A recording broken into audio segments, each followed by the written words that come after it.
Pues bueno, pues nada, muy buenas tardes, muchas gracias por acompañarnos. Para el Día Mundial, desde León, nosotros hemos querido centrar la importancia en la humanización de los pacientes de esclerosis múltiple, de la sanidad con los pacientes de esclerosis múltiple, y nos encanta contar con vuestra presencia por el trabajo tan perfecto que habéis hecho del consenso autonómico para la humanización de la atención a las personas con esclerosis múltiple de la Comunidad de Madrid. La verdad es que es un trabajo maravilloso. Pues contamos con la doctora Lucien Costa, neuróloga del Hospital Universitario Ramón y Cajal, y con Irene Bartolomé, coordinadora de la FEM. Muchas gracias y cuando queráis empezamos con la presentación. Perfecto, muy buenas tardes. Como se ha dicho, soy Lucien Costa, soy neuróloga de la Unidad de Esclerosis Múltiple de Ramón y Cajal.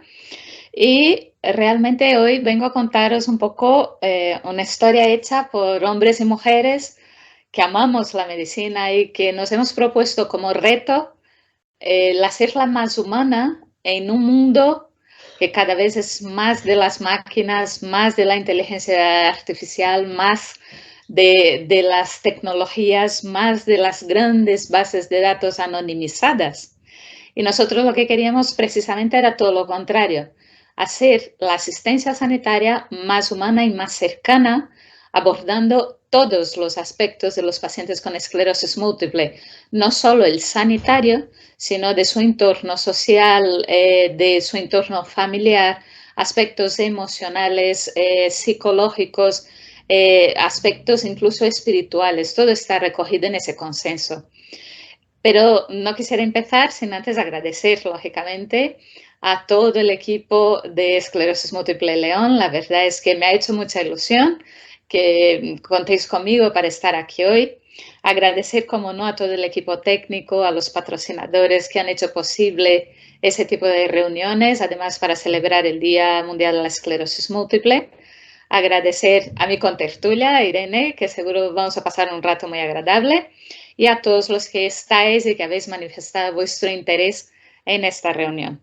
Como he dicho antes, hoy vengo a contaros una historia de amor y de compromiso de una serie de personas que empezamos allá por el año 2018. De hecho, si soy capaz de pasar eso, lo vais a ver con una primera definición de lo que podía ser calidad en el ámbito de la asistencia sanitaria. Y según la OMS, eso significa que una determinada intervención sanitaria que lógicamente tiene que ser segura para el paciente, sea también económicamente accesible a todos o por lo menos a la sociedad para la cual está o la cual está involucrada en esa intervención y capaz de producir un impacto directo tanto en la mortalidad, tanto en el número de muertos como en el número de enfermos o de personas discapacitadas o desnutridas según la intervención que se lleve a cabo. Eso implica que además de tener una buena asistencia sanitaria, es fundamental que el bienestar de las personas con alguna enfermedad y la cobertura de sus necesidades se haga desde un punto de vista global, implicando no solo su aspecto físico, sino que también, como hemos dicho antes, psicológico, emocional y espiritual. Claro, hablamos de la enfermedad de las 1000 caras, posiblemente de las enfermedades neurológicas más complejas y muy prevalentes en nuestra región. Nosotros sabemos que hoy por hoy en el mundo hay aproximadamente 3 millones de pacientes con esclerosis múltiple, unos 700.000 en Europa, unos 55.000 en España. Esos datos ya son algo antiguos. Y en la Comunidad de Madrid, pues aproximadamente unos 7.700 personas padecen esclerosis múltiple.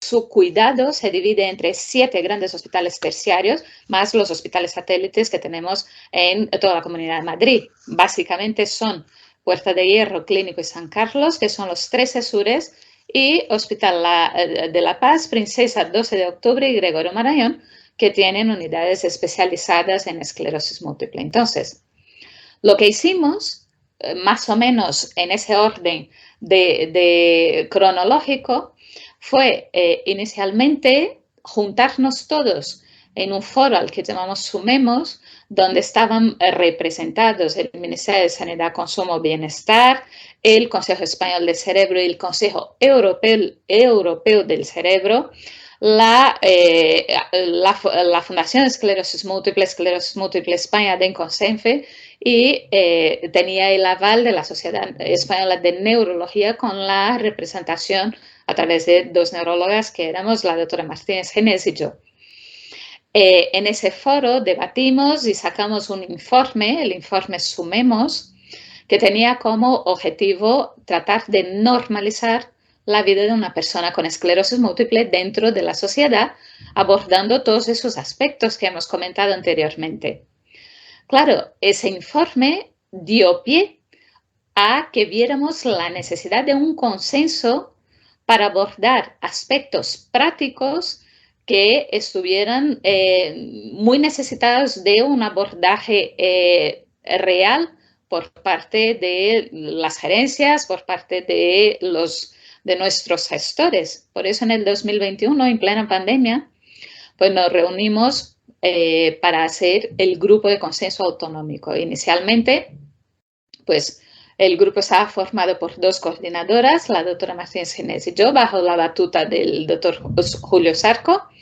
Y en ese grupo pues estábamos rehabilitadores, representantes de la Asociación de Pacientes, neuropsicología, farmacia. La verdad es que era bastante gente trabajando con un objetivo común, que era detectar las necesidades reales de los pacientes y hacer propuestas de mejora o propuestas que se podrían llevar a cabo, que se pueden llevar a cabo. De hecho, lo vamos a ver un poquito más adelante, que algunas, de hecho, se están llevando a cabo y que pueden realmente facilitar de forma muy importante la vida de un paciente con una enfermedad crónica del tipo esclerosis múltiple. En marzo de 2022, o sea, hace muy poquito, hemos presentado ese documento de consenso, está en las redes. Si buscáis en la red, está la presentación del consenso autonómico para la humanización de la atención a la persona con esclerosis múltiple. Y un poquito después de marzo, yo creo que a finales de abril, nos juntamos los coordinadores para tratar de aterrizar algunos de los objetivos o de las carencias que detectamos en la práctica clínica real, llevando a cabo algunas de las propuestas que habíamos hecho en el consenso.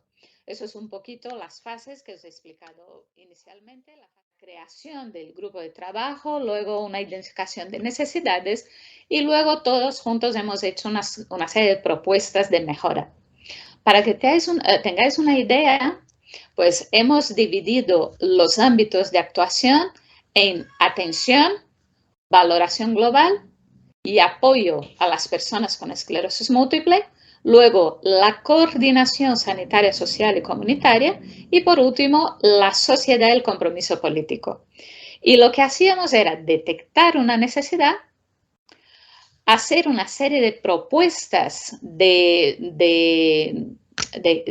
cosas a llevar a cabo que fueran a cubrir esas necesidades y ver cuál era el impacto real que tenía ese tipo de acciones y la factibilidad, o sea, la probabilidad de que fuera llevada a cabo esa acción en determinados contextos.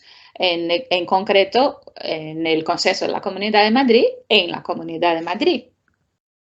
Y como os he dicho antes, solo quisiera contar cosas que ya se están haciendo, ya se estaban haciendo incluso antes. Cuando hablamos de constituir equipos multidisciplinares con sesiones clínicas y formación continuada, pues sabemos que el impacto es enorme porque realmente cada vez el especialista de esclerosis múltiple necesita mayor apoyo de más especialistas dentro de un hospital, y la factibilidad, aunque la pusimos como media, os puedo decir que es mucho más factible de lo que pusimos en su momento. De hecho, nosotros en el año 2000, entre los años 2019 y 2021, hemos hecho sesiones conjuntas con servicios de radiología, oftalmología, inmunología, microbiología, psiquiatría, endocrinología, farmacia, dermatología, pediatría, ginecología y reumatología. Tenemos una sesión pendiente para la semana que viene con pediatría. Aparte de que en la unidad tenemos sesiones semanales todos los lunes, a que todos esos otros especialistas, especialmente inmunología y radiología, pues están invitados y pueden venir y pueden acceder porque son online. Otra forma de hacer cosas que pueden mejorar la vida de los pacientes es integrar a la farmacia hospitalaria en estos equipos de atención multidisciplinar. A principios de julio tengo otra sesión con farmacia, la hacemos cada 6 meses y la verdad es que es un colectivo muy implicado ahora mismo en el cuidado de los pacientes con esclerosis múltiple. Desde que vino el COVID, además, hay otra de las propuestas que hicimos, que era facilitar el envío de medicación a los pacientes. Desde el que vino el COVID, en el Ramón y Cajal se hace el envío domiciliario hasta que la ley nos permita. También hemos propuesto, por ejemplo, impartir programas de formación con atención primaria. Vamos por 4 años consecutivos en los que una vez al año, pues yo me dedico a ir en cada centro de salud del Ramón y Cajal, son 20, contando las novedades a los médicos de familia que tienen posiblemente un contacto mucho más directo con los pacientes y mucho más cercano y por lo tanto deberían tener también acceso fácil a nosotros para la solución de dudas que pueden solucionarse en el mismo centro de salud. La verdad es que es un programa muy bonito, muy agradecido porque los médicos de familia realmente lo agradecen y con una factibilidad que es media en el sentido de que todos tenemos agendas muy complicadas, pero que ya os cuento que se está llevando a cabo, no es algo que pensemos para el futuro. También propusimos, por ejemplo, la necesidad de desempeñar campañas informativas y de sensibilización social para desestigmatizar la enfermedad. Yo pienso que no hay nada mejor que educar desde el principio. Por tanto, todo el año pasado hicimos los talleres meninos para la gente menuda, diagnosticada recientemente de esclerosis múltiple, pero también hacemos sesiones anuales en el hospital y desde luego participamos activamente en todas las campañas que se hacen desde Esclerosis Múltiple Madrid o desde AEDEN. Lo que he dicho antes, los ámbitos de actuación son esos: atención, valoración global y apoyo a las personas con esclerosis múltiple, la coordinación sanitaria, social y comunitaria. He dado una serie de ejemplos de lo que se está llevando a cabo y el compromiso político y social. Muy importante resaltar en ese punto que el día 3 de marzo, cuando presentamos este consenso, estaban con nosotros por ejemplo, la presidenta de la Comisión de la Humanización para la Comunidad de Madrid estuvo durante casi todo el evento, escuchó lo que le teníamos que decir y hoy, en concreto, hoy por la mañana, pues ya tenemos en las pantallas de la sanidad pública pues un llamamiento desde esa presidenta a la humanización y a proyectos específicos de humanización en sanidad que se van a poner en marcha también. Con lo cual, yo creo que si las cosas se exponen y si hay voluntad común, se pueden hacer, aunque implique que todos nosotros debemos de tener un cierto compromiso. Como os he dicho, a finales de abril pues nos juntamos desde el comité organizador y vimos cosas que podíamos llevar a cabo todavía, que estaban pendientes. El Gregorio Marañón tiene un par de proyectos que están llevando a cabo ya desde que salió el consenso. Nosotros tenemos otro par de proyectos. En nuestro caso, retomar los talleres individuales para manejo de síntomas en esclerosis múltiple.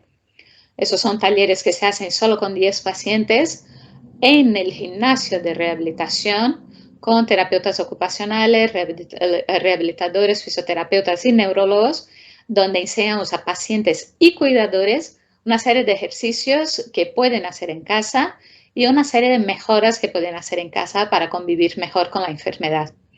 Y luego, otra cosa que se ha hecho desde el Ramón y Cajal es el acompañamiento a pacientes en situaciones de precariedad.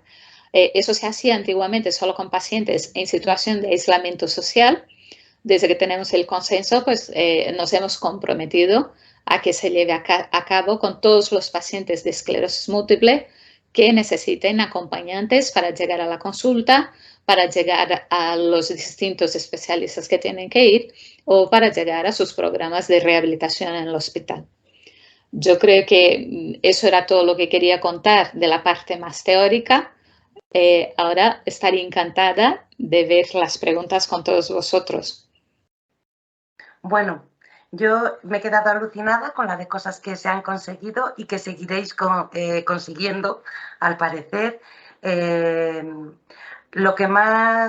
de las cosas que más me ha llamado la atención es la formación o la coordinación con atención primaria, que me parece esencial en una enfermedad crónica, un poco olvidada dentro de enfermedades crónicas, en lo que a atención primaria se refiere.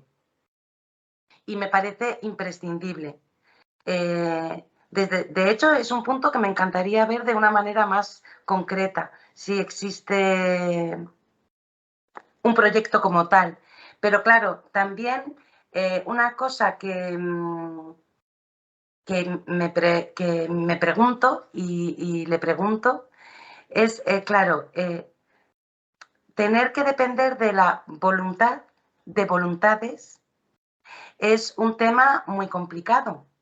¿Habría una manera de poder protocolizar o obligar, entre comillas? Porque, bueno, obligar no se puede obligar a nadie a nada. Pero bueno, realmente cuando dependes de voluntades, se queda uno un poco...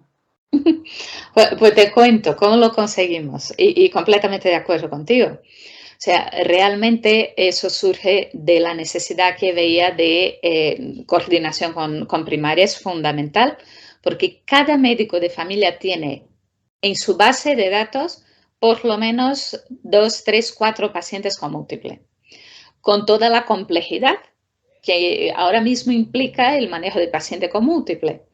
Entonces, me dispuse, primero lo que hicimos fue juntarnos un grupo de médicos neurólogos con médicos de familia de las Emergen, con enfermería y con médicos de urgencias y hicimos el curso.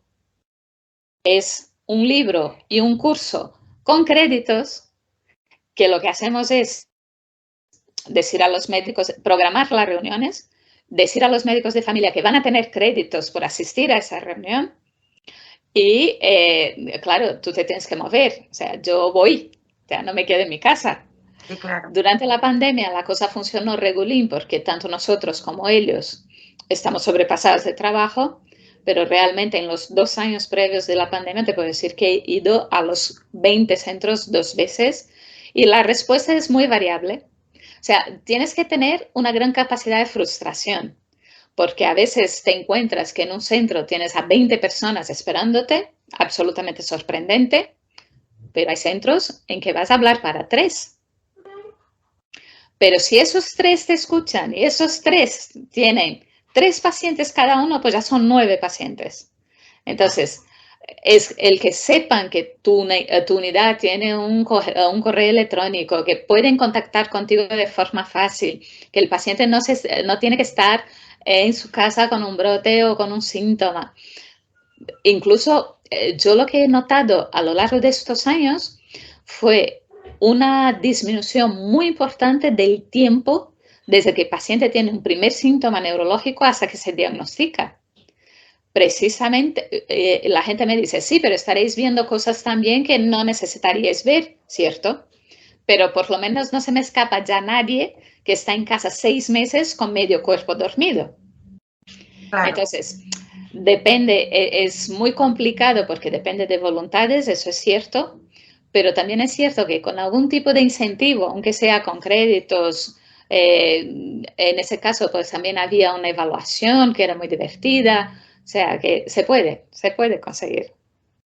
Da gusto oírlo, porque además, bueno, la Comunidad de Madrid es una comunidad muy grande. En León empezamos a trabajar en ello, justo antes de la pandemia. Sí que empezamos, mantuvimos 2 reuniones por atención primaria y el hospital, o sea que realmente la voluntad primera existe. Claro, que ya me parece un paso muy importante, pero vamos, el poder replicar algo así me parece maravilloso.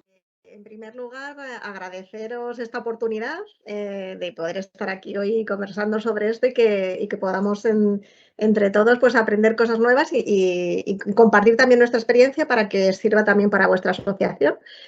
Al final depende mucho de la voluntad de la gente, de que Lucien quiera dedicar una parte de su tiempo en ir, de que esos médicos, ¿no? También estén por la labor de escuchar. Y es verdad lo que dice Lucien.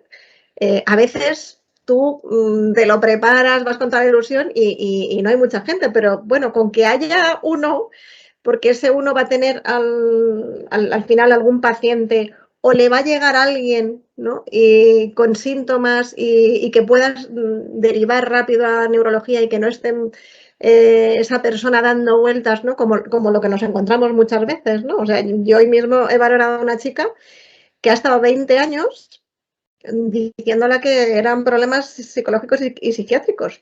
Y le han diagnosticado en el 2015, por fin la diagnosticaron. Entonces, si hiciésemos esa labor, ¿no? Pues en todas las provincias, ¿no? O sea, que al final es cuestión, pues bueno, de unas cuantas personas, ¿no? Estamos aquí hablando sobre humanización, ¿no? De que, aunque todos en teoría nos creemos muy humanos, ¿no? Y creemos que trabajamos de una forma muy humanística y tal, pero a veces se necesita eso, ¿no? Es decir, a ver, esto que parece a lo mejor muy complicado, pues oye, a lo mejor no es tan complicado, vamos a empezar a hacerlo, ¿no? De una manera, a ver, ¿cómo podemos conseguir a través de créditos o de qué manera podemos conseguir ir haciendo pasos, ¿no? Porque nosotros cuando nos hemos puesto con todos estos objetivos, algunos los vemos que son como bastante realistas, ¿sabes? O sea, y que a lo mejor no hay tanto, no sé, no se necesita tanto para poderlo conseguir, ¿no? O sea, uno de los objetivos, por ejemplo, era pues que haya neuropsicólogos o psicólogos en todos los hospitales, que eso en Madrid no pasa hoy en día. Entonces, eso es algo que dices, bueno, pues tampoco parece tan complicado, pero bueno, pues mientras no lo consigamos, bueno, pues a lo mejor se pueden hacer convenios de colaboración entre los hospitales, a lo mejor con las fundaciones o con las asociaciones para que nosotros les demos ese apoyo, ¿no? Neuropsicológico, psicológico que sí que tenemos. Entonces, al final se trata un poco de abrir puentes, ¿no? Entre todos, ¿no? O sea que, ¿no? Como decía Lucien, pues nosotros también trabajamos muy directamente con ellos, o sea, es fácil, o sea, a veces yo le mando un email, ¿no? Y, oye, tengo este paciente, por favor, necesito un informe porque si no, no le van a dar la incapacidad laboral.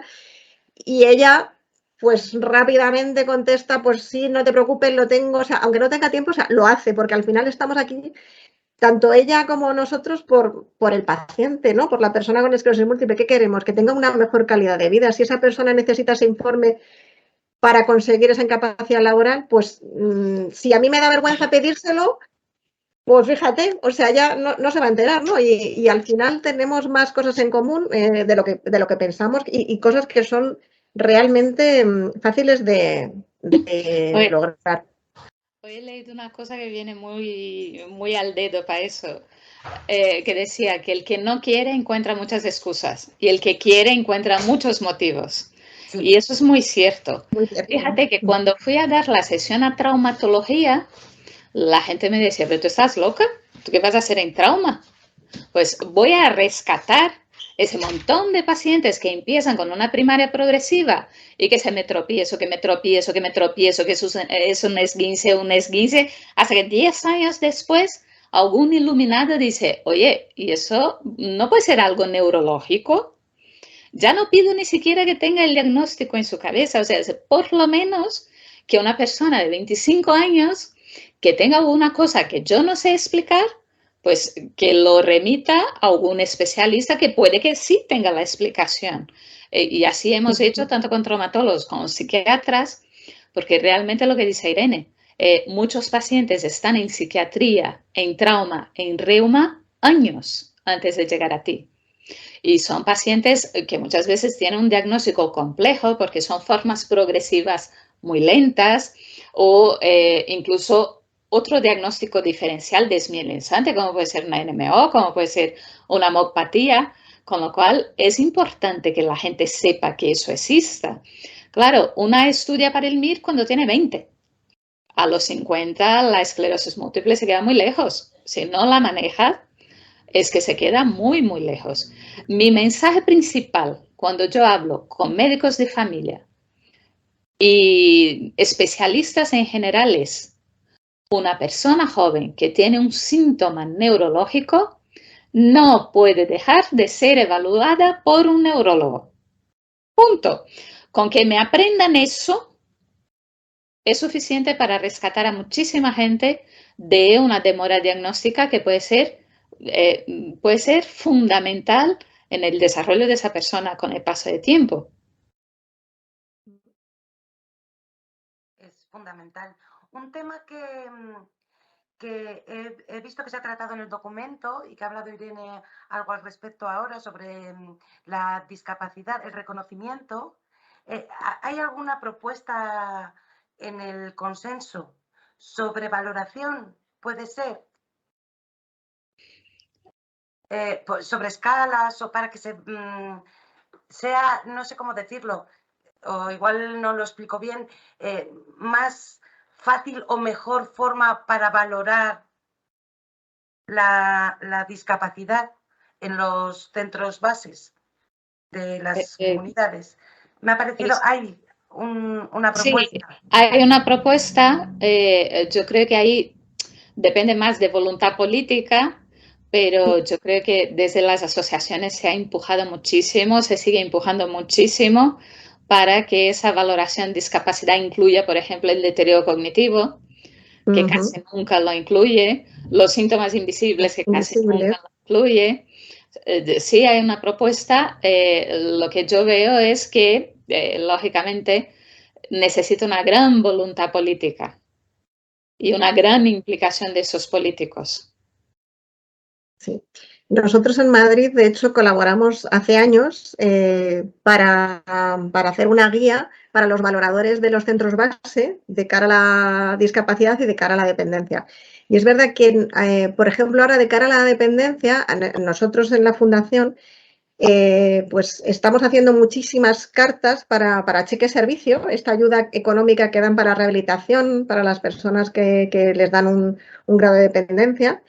Y lo que hemos visto es que al principio empezamos como, bueno, hacíamos así alguna carta, tal, parecía como que dependencia, bueno, no nos tenía muy en cuenta y ahora hay veces que nos llama dependencia y nos dice, oye, que le voy a dar, ha venido una persona que es vuestra, que va a la fundación, necesito que me mandéis ya la carta con los servicios que va a hacer para poderle dar esa ayuda, ¿sabes? O sea que a veces, lo que decía antes, a veces creemos que las cosas cuestan mucho y que no lo vamos a lograr, pero el trabajando poco a poco puedes conseguir cambiar muchas cosas.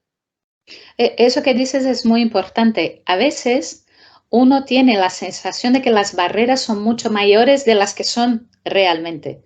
Fijaos que cuando acabamos de completar el proyecto y queríamos poner cosas concretas en marcha, aparte de las que ya hicimos, pues fui a conocer el responsable de mi hospital de atención al paciente y de humanización. Y me dice, yo nunca había pensado en la esclerosis múltiple. Y tú dices, la única barrera que hay es la del conocimiento. Sí, No claro. hay más. A veces es simplemente hablar. Fíjate que somos los últimos 2 premios BIC. O sea, la unidad está premiada en el año 2021 y en el 2020. Y la pobre criatura nunca había pensado en un paciente que es discapacitado muchas veces. Entonces, cuando pensemos, oye, eso va a costar un montón, yo creo que es fundamental empezar por la primera acción que puedes llevar a cabo. Que puede que con esa pequeña acción transformes completamente el panorama. A mí me gusta mucho pensar en eso y también, sobre todo, las acciones que habéis conseguido para cuando te encuentres una barrera real de esto no se puede, decir, Sí, no, se no, puede. sí que se puede. Sí, Completamente. me parece muy interesante para poder trabajar también desde otras comunidades que, bueno, realmente hay mucha diferencia en lo que a sanidad se refiere, bueno, y a servicios sociales, de unas comunidades a otras, hay muchas diferencias. Pero nos sirve de mucho el trabajo que habéis realizado y que seguís realizando para poder trabajar nosotros. De todas formas, tengo constancia de que el consenso también se ha hecho en Asturias y se ha presentado en Asturias y en alguna otra comunidad, con lo cual, como siempre, es hablar a ver si el consenso llega ahí también. Sí, Claro. y se puede formar para poder trabajar. Claro. Es estupendo. Yo, desde luego, me he quedado muy sorprendida con el gran trabajo, porque, como hablábamos al principio, antes de grabar, es una carta a los Reyes Magos que podríamos redactar desde cualquier comunidad y da gusto que os hayan traído Fíjate que ciertas... hay una parte de consenso que a mí me parece especialmente bonita, que a mí me hace muchísima ilusión además, pero que no he visto, no me da la vida y no he visto la forma de llevarla a cabo, y es la educación sanitaria en las escuelas. Eso a mí también me Fundamental. parece muy interesante, porque lo has dicho, es donde hay que trabajar. Efectivamente. Para que las cosas cambien, es ahí. Es ahí, desde el principio. Y ahí nosotros, como asociación y como fundación, tenemos mucho que hacer, porque no es tan complicado llamar a la puerta de los colegios, porque al final también ellos están, claro, están también ellos bastante abiertos a eso, ¿no? Yo, personalmente, yo he ido a muchos colegios a dar charlas con niños y adolescentes, muchas veces porque nos ha abierto la puerta la madre o el padre de uno de ellos. Y por ahí es por donde tenemos que ir. Entonces, porque muchas veces, o sea, no es lo que decíamos, un poco el mensaje yo creo que Lucien y yo queremos transmitiros es que no es tan difícil, que hay que llamar a esa puerta, hay que vencer ese sentimiento de no vamos a poder cambiar nada, ¿no? Y a lo mejor por ahí podemos empezar a hacer muchos cambios. Y lo tenemos fácil porque vamos a tener, pues eso, una madre o un padre, ¿no? Que nos pueda abrir esa puerta de ese colegio. Tanto la educación como otro punto que tampoco hemos tratado, también muy importante, de la prospección laboral, o sea, el tema, el mundo laboral. Claro, sí, tenemos un hueco hecho y desde luego es esencial, tanto la educación como la parte laboral, además precisamente pues por la juventud de la gente diagnosticada y además que cada vez es antes. Es imprescindible el tema de, pues eso, el sensibilizar a las empresas y bueno, y trabajar un poco por ahí, por el tema de la sensibilización. Y fíjate que yo creo que eso que has tocado es fundamental en el sentido de que los neurólogos cada vez recomendamos que el paciente se mantenga trabajando la mayor parte del tiempo que pueda. Es sano cognitivamente, emocionalmente, físicamente el que el paciente siga trabajando, que hay que sensibilizar a que estos puestos de trabajo sean adaptados a las necesidades de cada uno. Pero claro, realmente, esto va muy unido con el reconocimiento de discapacidad. Naturalmente, pero es una pena ver con una persona de 35 años que todavía tiene, yo qué sé, 70 años por delante, 60 años por delante, que la vamos a perder por el simple hecho de que a lo mejor hace su trabajo algo más despacio que su compañero de al lado. Pues a lo mejor no sirve para este trabajo, pero sirve para muchos otros. Para muchos otros. Y no solo es beneficioso para la sociedad, sino que para la misma persona, porque la exclusión laboral pues merma mucho la autoestima, cambian los roles. O sea, yo creo que es fundamental, es un aspecto fundamental que tenemos que tratar de conseguir. Y yo creo que una va de la mano de la otra, porque si conseguimos trabajar bien en las escuelas la parte de desestigmatización de esta enfermedad, pues lograremos que dentro de unos 10 años nuestros niños vean la esclerosis múltiple como una enfermedad crónica, como puede ser la diabetes o la hipertensión, y que la gente pueda seguir trabajando y aportando a la sociedad como cualquier otro enfermo crónico, ¿no? Pero claro, para eso la sociedad tiene que estar abierta a hacer los cambios necesarios que esa persona en concreto necesite. La clave es esa, es la información y la formación.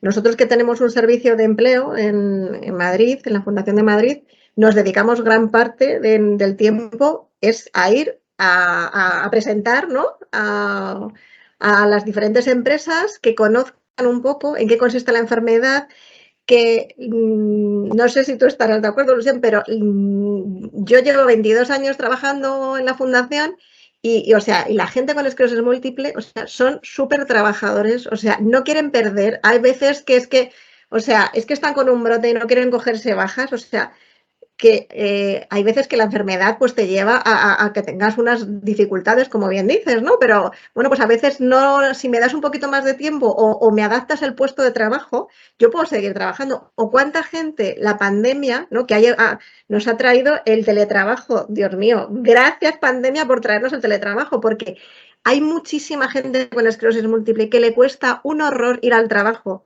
esa hora de camino, esa vuelta, ese transporte público, pero sin embargo en su casa, trabajan como Dios. Entonces dices, jolín, pues fíjate, ¿no? Y hay que informar a las empresas de que es una persona con esclerosis múltiple te va a ser rentable porque es trabajadora igual que cualquier otro, pues como un diabético, como decías tú, que puedes tener un brote, pero si hoy en día también con todos los avances que tenemos de fármacos, con la rehabilitación que tenemos a disposición de ellos, se puede vivir muy bien y entre todos es nuestra misión, ¿no? Darles calidad de vida para que se encuentren bien y que puedan seguir trabajando, porque lo que dice Lucien, es bien para esa persona a nivel físico, a nivel cognitivo, a nivel emocional, para su familia, pero sobre todo egoístamente para todos nosotros. Yo prefiero que sigan trabajando a tener que trabajar yo para pagar, ¿no?, a esa persona, esa incapacidad laboral. Entonces, debemos todos hacer ese esfuerzo, ¿no?, desde cada uno desde su punto de vista, para eso, pues desestigmatizar a la población sobre la enfermedad, normalizar, ¿vale? Y que bueno, pues que se sepa que una persona con esclerosis múltiple puede tener una buena calidad de vida, puede trabajar y puede aportar a la sociedad muchas cosas. Totalmente de acuerdo, Irene. Yo quiero agradeceros mucho el acompañarnos hoy, por supuesto, pero sobre todo daros las gracias por el trabajo tan estupendo del documento y del continuo trabajo que realizáis. Muchísimas gracias, de verdad. A vosotros. Pues nada, a vosotros y animaros a que cojáis alguna parte de los objetivos del consenso y tratéis de ponerla en marcha allí en León, ¿vale? Lo haremos por como hormiguitas. Eso es poquito a poco, pero se consiguen muchas cosas. Sí, pues lo dicho, muchísimas gracias, de verdad. A vosotros, que vaya feliz Día Mundial de Igualmente. Esclerosis Múltiple. Ha sido un placer.